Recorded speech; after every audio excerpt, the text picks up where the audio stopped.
Saw-sawin sa toyo.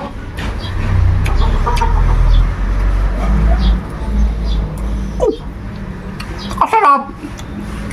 Kamo naman eh. Parang daw, masarap na yung kain. Ay tunay, napakasarap. Ngayon mga bossing, magsasayang na tayo ng hiwas at saka nasa ilalim ay tulinganan. Sasalang natin siya poy. Sinaing na hiwas at tulinganan. Yan. Isasabay na natin ang ating sinaing. Masarap daw sa sinaing ay luto sa kahoy. Sinaing.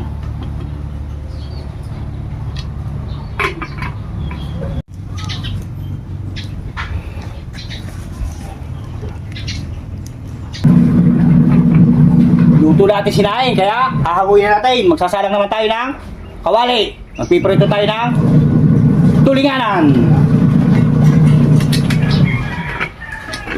Papainit ng mantika. Piprito tayo ng isda. Tulinganan.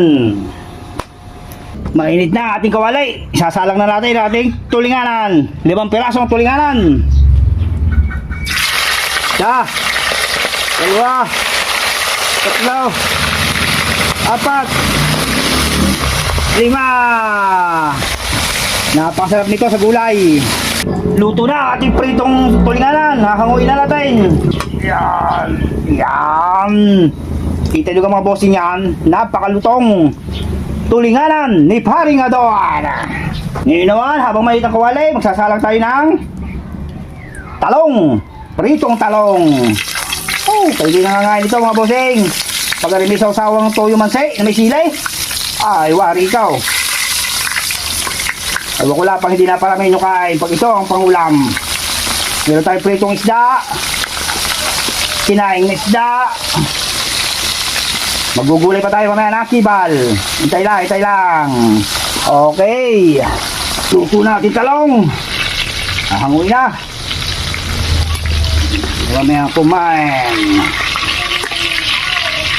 Sarap nito. Napakasarap na naman ang kain. Busya nga! Oh! Anong sarap na rin? Kaya tatat, magugulay lang, tayo kakain na. Sasalang na natin ang ating gulay. Kaldero, kibal, may papaya, may kalbasa. Dire-diretso na yan. Para isang ano na hugas bigas ang ating isasabaw. Napakasarap.